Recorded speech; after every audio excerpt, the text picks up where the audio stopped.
Well, hello and welcome to. I literally just saw this, but I forgot which chapter this is.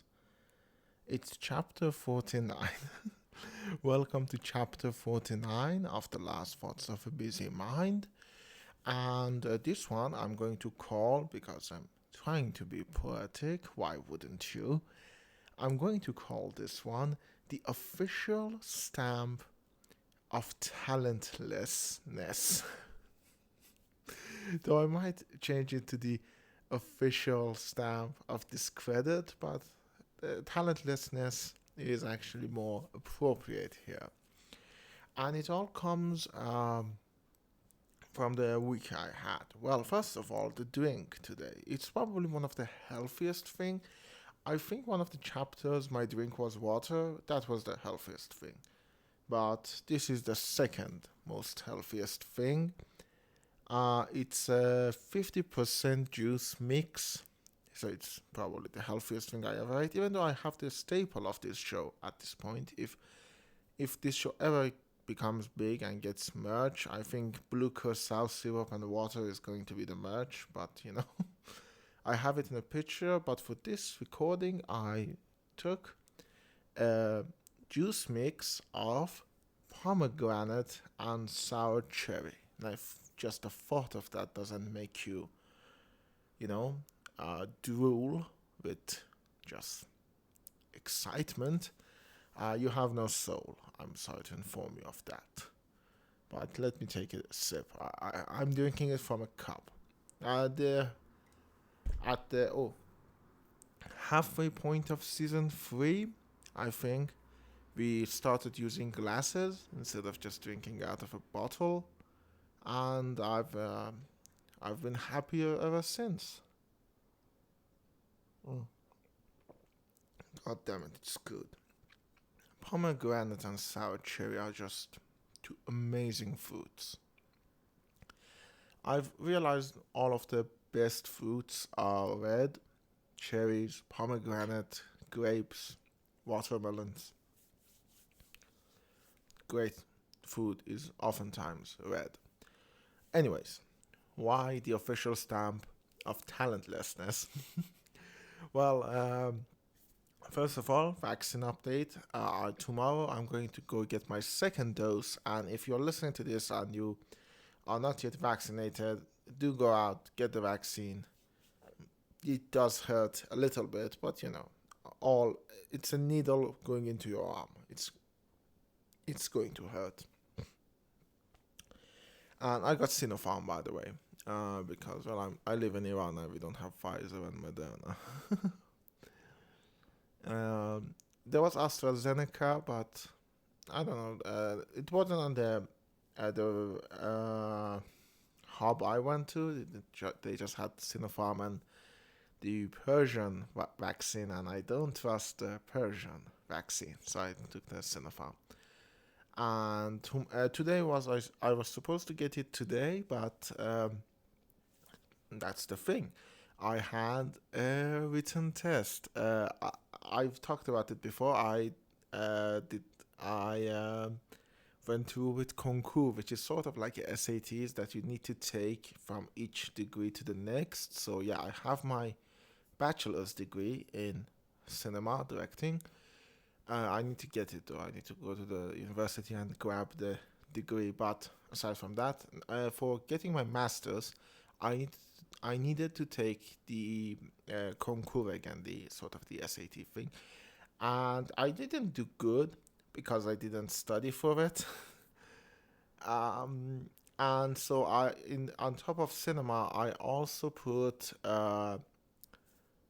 dramatic literature. Um, as a possible major for me, but the dramatic literature has a playwriting written test that I took today. They gave you 3 hours, two questions, and you basically need to come up with two short plays in 3 hours, which is a disgustingly short amount of time in order to come up with a story and write it. And it was written by hand, and I love handwriting, but I don't love it for 3 hours straight when My fingers are really hurting. So yeah, that's where it comes. The official stamp of talentlessness. Um, During the days coming up to it, I was incredibly restless, and I'm usually restless in general. I don't sleep well. I don't eat well. I'm a mess of a human being. But the days coming up to it, I was disgustingly restless again. I love that adjective, disgustingly. It paints a great picture. And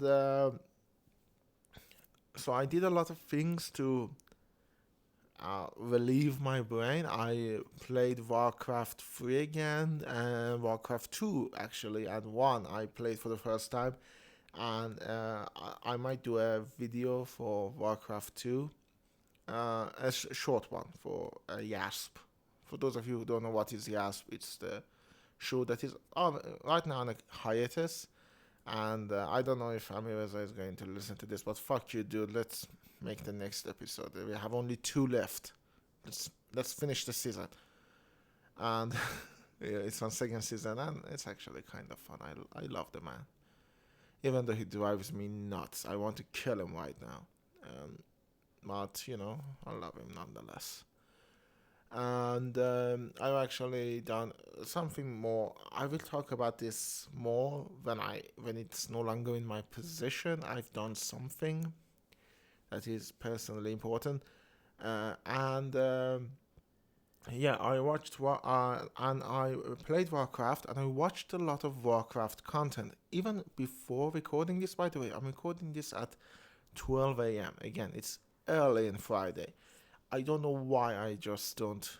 It's OCD. We know it's OCD. But just before this, I finished watching a video by, let me check the channel's name. It's called Noble 87, Nobbel 87. I will put a link in the description, but I mean, he's much more well known than me, so I'm guessing you already know it. But I watched a video he did on Garrosh Hellscream. Now, I don't know who is Garrosh Hellscream. I know who is Grom Hellscream, but again, probably next week I will talk about that, about my new obsession with World of Warcraft and the resurgence of an old idea. Anyways, I was really restless, and I didn't know why. I, this test, it doesn't really matter to me. I don't care about the results. I just don't want to be taken to mandatory service, military service. So I just need a passing grade, and I already got that. I think I'm gonna be okay. I need to pay for my education. Not, um, anyway, I need to do it anyways. But at the very least, I know I probably am safe. So I didn't really care about this. Aside from this feeling, now on this show we've tackled this a lot. You can go back. In season 1, it's really um, apparent, which is not good. But by the way, if you go back and listen to that season 1, I think I recently did that, and I'm kind of glad how much better I sound, both physically. I do sound better. I'm not doing it like this, and I sound happier. Like the amount of doubt I had at the beginning, and the broken heart, all of that was just too much. I do understand why a lot of people got turned off by it quite fast. I'm hoping you pick up now. And yeah, I what I was talking about. Oh yeah, I don't really care about that. But if you go back to season 1 and listen to that, there is this theme going on of insecurity. It's a theme that has been going through all of the last thoughts of a busy mind, even as far as hope. Like in hope, I talk about it too. I am deeply. I, someone told me not to say insecure because I'm not insecure. I have a lack of self confidence. But anyway, I deeply lack self confidence. And I finally realized why I was restless. It was because if I went there, and I already did, and I fucked it up, which I think I did. I mean, it's 2 hours to write two short plays by hand is not enough. It's just not. I'm not going to create masterpieces. I think I did okay. I said it to a friend. I did my best at doing mediocre. um, so the ideas were actually good, and I might tell you about them after I talk about this. But I realized if I go there and I fucked it up and I get a bad degree, it's like an official stamp that I have no talent. I know it's stupid, and I really deeply don't believe in it because, well, I don't really deeply believe that the Iranian educational system, especially regarding to arts, have anything worthwhile to actually not only teach me but to assess me by. I don't really um, respect them. I just have to because I don't want to go to military, mandatory military service, and spend 2 years of my life playing with guns and being at the mercy of bloodthirsty captains. I watch Catch 22. I'm just in that mindset. But it feels bad to be told officially that you suck. You kind of suck. You couldn't do this thing. Yeah, because other people did and they did it okay. And you would say, well, if you felt that way, why didn't you practice? Because a lot of people do. They practice for this test. Again, it's a test, and much like any other test, including IQ, it really isn't a merit of your talent and your intelligence. It's just a matter of how good did you memorize the steps. And I didn't. A friend of mine, gracefully, actually, you've heard him, Parsa. The name on everybody's lips is gonna be Parsa. He actually really, um, and I'm really indebted to him. He actually gave me a lot of good advice from a class that he was going to. So I at least knew what to expect, sort of, but I didn't study for it because, again, I didn't feel like it was a big deal. But I still felt the restlessness of it. I still felt bad that I might do bad because, well, oh my god, there is a loud car outside. And because, again, it's an official stamp. It's like, officially, you suck. And even though it comes from an authority I don't respect, it still doesn't feel good to be known like that. Like, yeah, you're not good.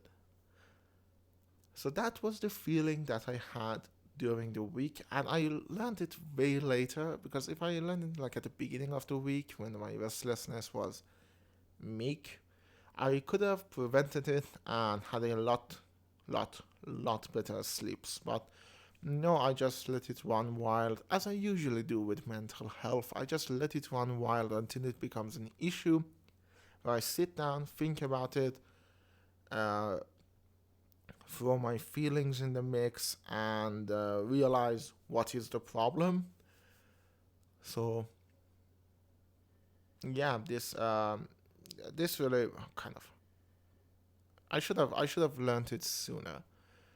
But no, I played Warcraft and I actually reinstalled Vampire the Masquerade Redemption, even though I didn't like the game. I think I need to give it another chance. At my first glance I was just really mad that it wasn't Vampire the Masquerade Bloodlines, which is a great game. Definitely play it.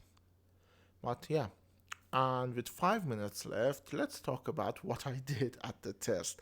Well, the test was practically the first one was based on Dr. Fastus, the play by Christopher Marlowe, which is the odd one. And why don't you go Faust by Goethe? But Anyways, based on the theme of selling your soul to the devil in exchange for power and money, write a short play in 5 to 10 pages. And just that needs to tell you how